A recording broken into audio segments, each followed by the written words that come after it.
Hello everyone, my name is Prashant. I hope you are enjoying the series Let's Learn Automation Script. So today we are talking about another concept which is one of the most important thing in Maximo, get value and set value.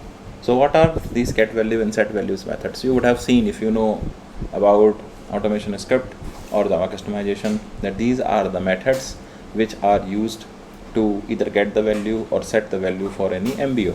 So for example, so first method is get value, and this is going to be give out you the current value of any attribute for any MBO. So here in this example you can see that I am doing MBO.get value asset num. So this is going to return me the current asset number, and I'm storing it into a variable, and then I can use this variable for any further processing. Then the another method is set value. So set value is, as the name suggests, you are setting the value for any attribute in MBO. So here I have continued the logic here. For example, I got the value of asset number and I am checking if asset number is not null, means asset number is not null, then I am actually getting the serial number for this particular asset. This script I am running on asset MBO, so I am getting the serial number and I am setting the serial number in field EQ10, which is an extra field. So the set value is the name of the attribute and what is the value that you are trying to set. So set value provides you the ability to actually manipulate the data for any MBO. Now this is one way of setting the value, but you would have also seen many times that there is another third parameter which is also being passed. And so here if you can see that I am passing the attribute name is EQ10 and I am passing the value which is there in the variable serial number, and then after that I am also passing a third parameter which is MBO constant and flag. So this MBO constant, what is this MBO constant and how it is useful for us when we are setting a value? So let's talk about MBO constant. So basically MBO constant is a class which has been provided by Maximo, and it has different flags which we pass in set value method, and their job is to override the out of the box behavior or some validations which are happening. So as we see in the last code here, that if there is a validation which is happening, or if there is an access check which is happening when you are trying to set the value of EQ10, if I pass the appropriate flag, I will be able to basically override that validation, or I will be able to suppress that access check that is happening. So there is a third parameter which you will be passing in set value method, and you can actually club multiple MBO constants. So it is possible that if you apply more than one MBO constant, and then you can also use number flags. So here I have written MBO constant dot flag. Not necessarily you have to use it. You can also write numbers, which, for example, 9L or 3L or 11L. So how are you going to use MBO constant? First thing first is you have to basically import the MBO constant class. So if you are using Python, which I use and I'm using it throughout the series for a reference, then you have to basically import MBO constant class. And then here in the same example which I have shown earlier, I am basically passing MBO constant dot no access check. So this no access check is actually going to check for the access of this particular EQ10, and many times if you have a restriction, if you have a validation for an access associated with this EQ10, it is going to basically nullify and override that. So you can also have, as I mentioned, you can also have multiple flags. For example, you are passing no access check and then you are also passing no validation. What this says that it is, and in between you have a pipe symbol. So by using the pipe symbol, you can actually club access the two of the MBO constant together. So here what exactly is happening is that if there is a access check happening because of some security restriction on EQ10, or if there is a validation happening by out of the box framework, both has to be suppressed. So by pipe we are suppressing it. You can also see that there is another way by which you can also write it, no access check underscore and underscore no validation. This is also going to do the same job, but this particular way, where I am hovering my mouse, you will see it being used many places in the official documentation as well. Then you can also use the number flag, as I have mentioned. So the no access check has a value of 1L. If you write 1L, which means it is no access check, and if you have 2L, then it means no validation. So if I have to only do the no access check, then I can pass EQ10 serial number 1L, and if I am passing no validation, then I can do EQ10 serial number 2L, which is going to work as a no validation. But if I have to merge both of them or club together both of them, then in that particular case, if I am not writing it, I can actually do the sum. So 1L plus 2L equal to 3L. So in this case, the equivalent of writing no access check pipe no validation, we are using flag 3L. So in this particular table, you can see what are the different MBO constants which are available. What are the constant, what are they used for in the column description, and what are the flag values that you can use. So here you will see some of the very commonly used MBO constants. For example, no validation, no access check, no action. Then you will see read only, required, hidden, and discardable.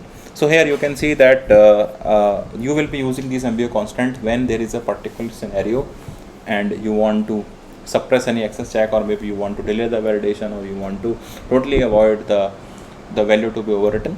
You have to use these things. So let's go one by one on some of them. So if you see no validation, in this particular case, the no validation is to suppress a validation on a field. So if you have a requirement, and if you have a requirement where when MBO framework is doing a validation on a particular field and you want to basically that validation to suppress, or you do not want that validation to happen, in that particular case you can use the flag no validation. If you want to use the numeric flag value, then you can just put 1L.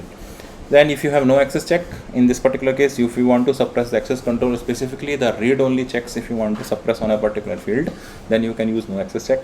The third one is no action. So when you want to suppress an action on a field, for example, if you already have an MBO framework written where as soon as the value will be set, the run action method will be called, and that particular run action method will do something, and you want to suppress that particular behavior to happen, in that case you can use no action. Then the next one, there are two together. One is no validation and no action.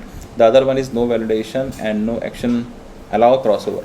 So as the name suggests, no validation and no action is that when you are setting a value in a particular field and you want that there should not be validate method called, or there should not be action method called, in that case you will use this field. But when you want that on a particular field, if there is a crossover happening to some other field, for example, you are setting a value in a particular field and that particular value from that particular field, a crossover is happening to another field, in that particular case you want that crossover to still happen, though you want to suppress the validation and suppress the action. In that particular case you will use no validation, no action, allow crossover.